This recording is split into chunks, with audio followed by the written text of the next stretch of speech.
Bienvenue dans le 1945 de ITV. Incendie en fin de matinée dans un entrepôt des armées à la base navale amiral Faye Gassama de Dakar.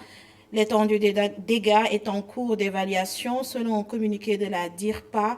La direction de l'information et des relations publiques des armées indique qu'une enquête sera diligentée pour déterminer les causes de l'accident. Les pompiers de la marine et la brigade nationale des sapeurs-pompiers sont venus à bout de l'incendie au bout d'1h30, selon le communiqué qui souligne que les bâtiments adjacents ont pu être préservés et qu'aucune victime humaine n'est à déplorer. 11 octobre 2018, 11 octobre 2020, 2 ans déjà, le site E-Média SN fête ses 2 ans. En 24 mois d'existence, 20 000 articles défilent dans le site d'information. Vu le travail mené sur le terrain par E-Média SN, le site est devenu incontournable par les lecteurs Mokhtar Nguer, Sophia Ba et Augustin Mandan. Emedia.sn souffle ses 2 bougies ce dimanche. En 2 ans d'activité, 20 000 articles et 10 000 fichiers, photos et audiovisuels ont été publiés sur le site internet. Un sentiment de satisfaction pour la direction. Le plaisir d'un parcours qui s'accomplit et le plaisir également en regardant dans le rétroviseur par moment de voir aussi, n'est-ce pas, tout le parcours qui est jalonné d'épreuves, de moments de grande intensité, de grande sollicitation, mais en même temps aussi peut-être bon de réussite probante. Emedia.sn a sa marque de fabrique. Armé simplement de la foi du charbonnier, nous avons pu quand même creuser notre sillon et aujourd'hui ça nous vaut des lauriers d'un certain nombre de gens qui découvrent qu'en fait un site, ça peut être autre chose que peut-être l'invective ou voilà, les choses en dessous de la ceinture ou des histoires à dormir debout. Et 2 ans, c'est 730 jours de dur labeur. Hein. Quand on parle de site, c'est pour moi qui viens de notre univers, c'est en termes de charge de travail, c'est presque non-stop. Parce que qui dit site internet dit dynamisme, dit réactivité, dit présence 24 heures sur 24, 7 jours sur 7 pratiquement. Un travail non-stop, c'est 24h24 pratiquement. C'est beaucoup de fatigue, mais au final, on est satisfait de voir aujourd'hui si le groupe E-Média irradie, c'est un petit peu grâce à emedia.sn. De fil en aiguille, emedia.sn a su créer une communauté de lecteurs. D'abord, nous avons voulu aller à la rencontre des publics, pas seulement du public, mais des publics. Ensuite, nous avons voulu, une fois qu'on a rencontré ces publics, tenter de les agréger. Et une fois que nous avons aussi réussi le pari de l'agrégation, nous avons voulu former maintenant une communauté, c'est-à-dire des gens qui se retrouvent avec nous, qui se retrouvent autour de nos plateformes et qui aiment nous accompagner. Le retour que nous avons de la part de notre public, le retour que nous avons de la part d'autres confrères, de la part des professionnels du secteur, de la part de tous ceux qui, au début, disaient, bon, un site internet au Sénégal, on sait ce que ça donne, et qui, au bout de quelques semaines, au bout de quelques mois, au bout de 2 ans, reviennent nous dire, ah, mais vous m'avez réconcilié avec ce que j'ai envie de voir dans les médias. Emedia.sn, c'est aussi des plateformes digitales. Le digital, par exemple, ça nous permet aujourd'hui de parler même peut-être à des gens qui sont au Fouta, qui sont au Sénégal oriental, qui sont en Casamance, qui sont dans le Fouladou, qui sont dans le Foni, qui sont dans le centre du pays. Voyez-vous. À tous ces gens, nous pouvons parler à eux et nous pouvons parler le langage qu'ils comprennent. Aujourd'hui, je pense que sur le plan digital, beaucoup de gens se félicitent du travail qui a été abouti, mais on pense qu'il y a beaucoup de choses qui restent à faire et on va se batailler fort et dur pour que ce travail-là aboutisse. Nous ne faisons pas la course en tête, nous faisons la course à la qualité. Et bien sûr, ce terrain-là, nous invitons tout le monde à venir parce que c'est le merveilleux terrain justement de la qualité. Mais là, il n'est pas donné à tout le monde d'offrir de la qualité. Le site emedia.sn reçoit en moyenne 15 000 lecteurs par jour, un chiffre qui peut atteindre les 40 000 lors de grands événements. Derrière ces chiffres, une information certifiée. Après sa rencontre avec le mouvement Y en a marre, SOS Consommateurs et Team Boycott Orange sur les protestations contre les nouvelles offres Illimix, le DG de la Sonatel devant le jury du dimanche, devant Mamadou Ibra Kane, donc Sékou Dramé révèle que la Sonatel pourrait connaître une baisse de son chiffre d'affaires à cause de la pandémie du coronavirus. Et concernant la souveraineté numérique, le patron de la Sonatel rassure. Synthèse de l'émission JDD avec Abdourahmane Ly. La Sonatel pourrait connaître une baisse de son chiffre d'affaires, une révélation de son directeur général. La pandémie de coronavirus est passée par là. Cependant, Sékou Dramé se garde de donner des indications précises.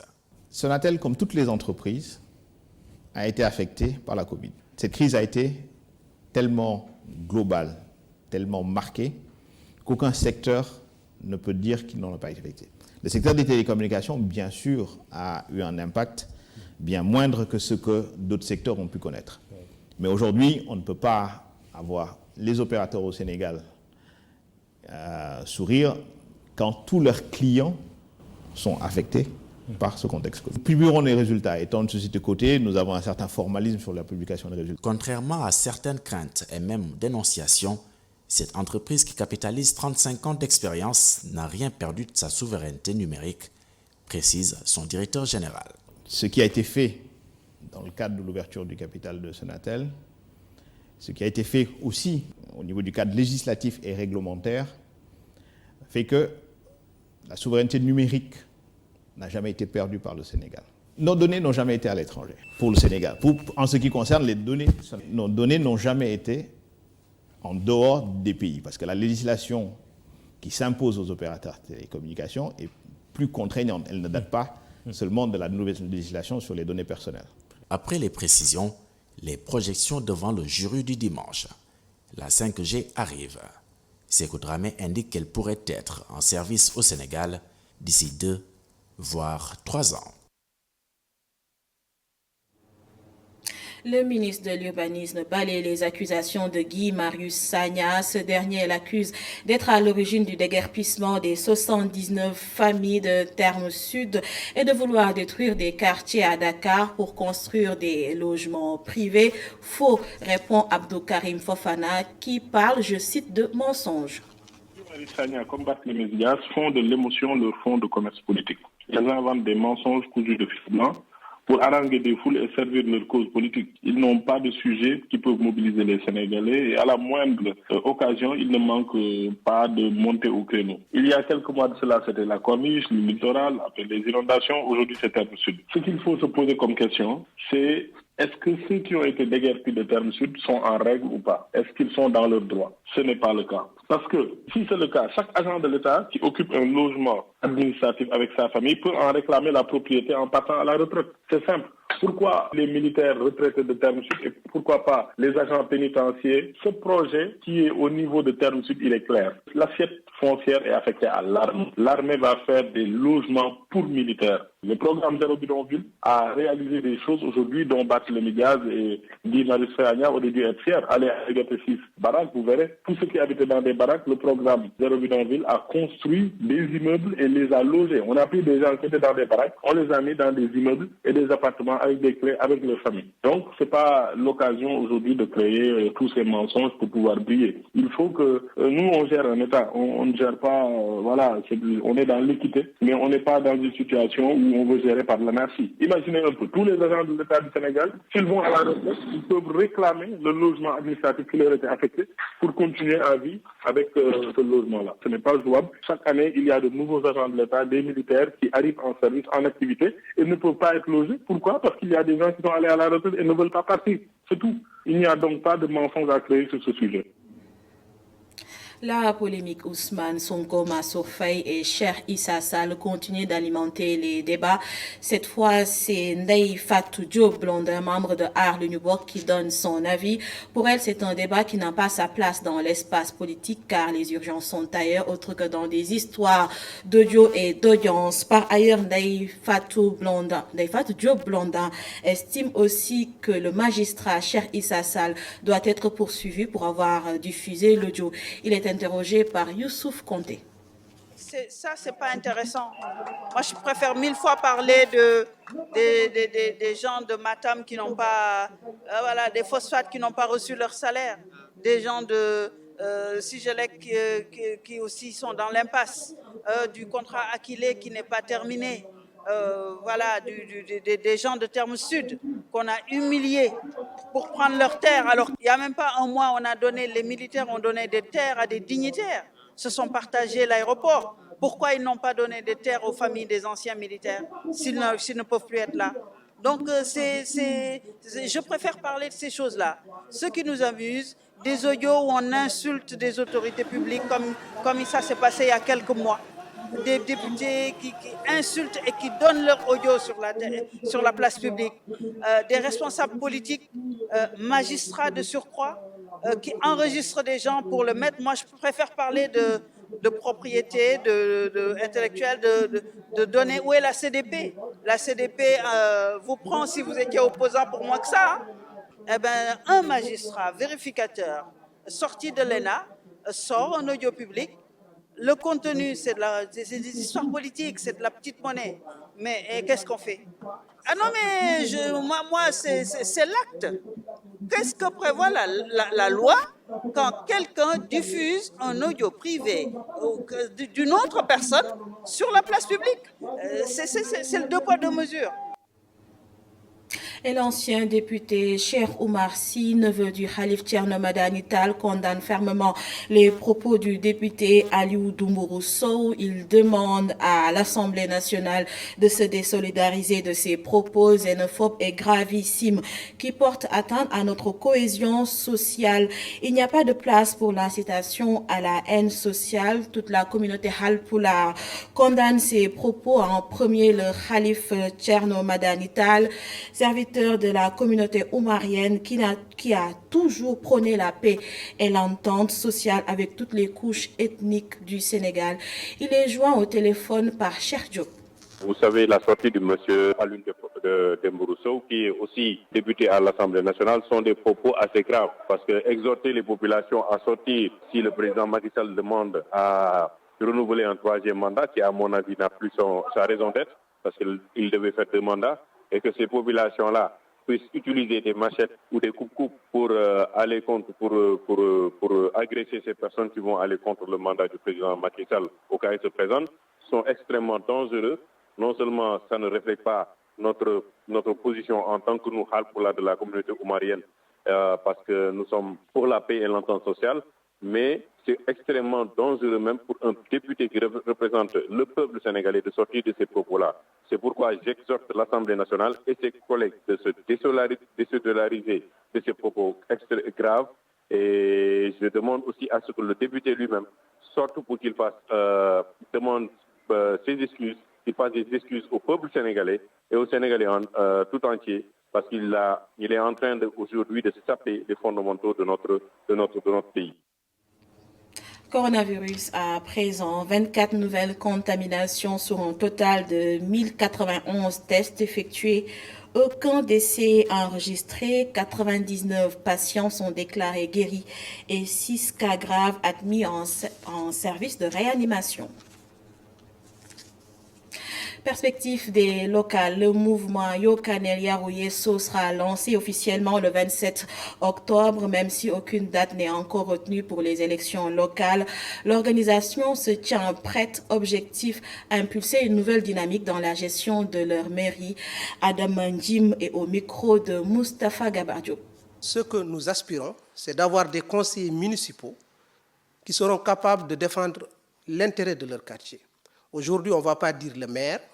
Demain, par exemple, s'il y a un bilan, le bilan va se reposer sur tout le conseil municipal, à savoir tous les conseils municipaux qui ont été élus par les représentants ou bien par les membres de leur quartier. C'est exactement ce qu'on compte faire. On a un programme qui est très large. On pense que s'il est bien établi, que la ville de Kanel va changer. Il y a l'insalubrité, il y a l'insécurité, même si récemment, il y a les lampadaires solaires qui ont été installés. Il y a l'assainissement qui pose problème avec les inondations. Kanel en faisait vraiment partie. Il y a des gens qui ont perdu leur toit. Il n'y a pas de canalisation. Le problème d'éducation pose énormément de problèmes. Le problème de la santé, n'en parlons pas. Donc sur tous ces points, nous pensons que si chacun s'y met, peut changer ces éléments. Aujourd'hui, on va faire des partenariats avec... Nous avons beaucoup de représentants de Canélois dans le diaspora. Nous pensons que ces gens-là doivent jouer leur rôle. Aujourd'hui, en partenariat avec les jeunes de Kanel, la population de Kanel dans la diaspora et également d'autres partenaires, si nous réfléchissons ensemble, nous pensons que nous pouvons changer cette ville, que le 27, Inch'Allah, on compte lancer le mouvement à Kanel.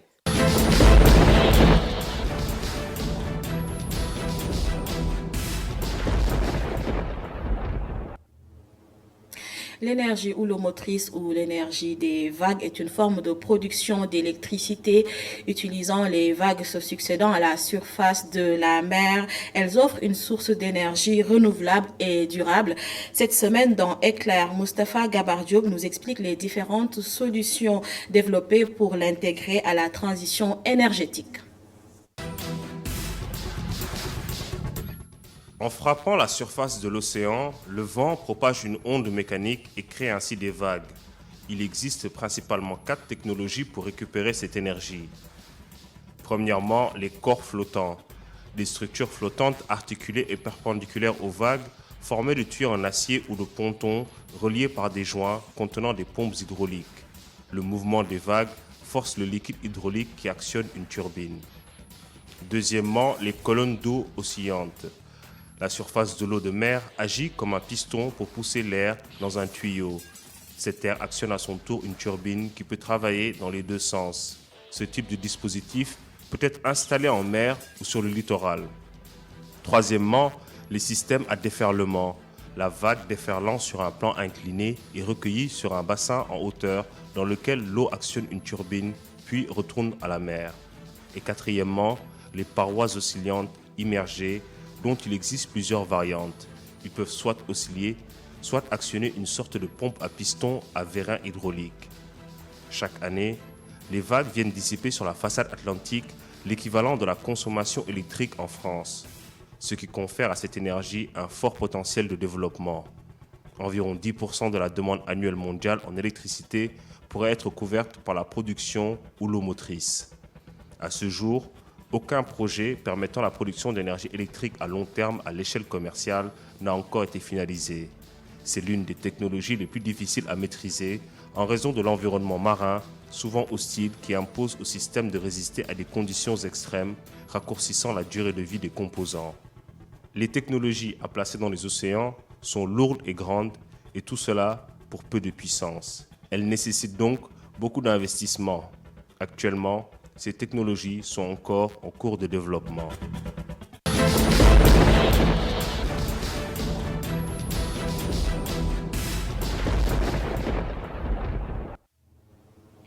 Merci de nous choisir pour vous informer. Retrouvez demain Anouche Kaba à 19h45. Je vous souhaite de passer une excellente semaine.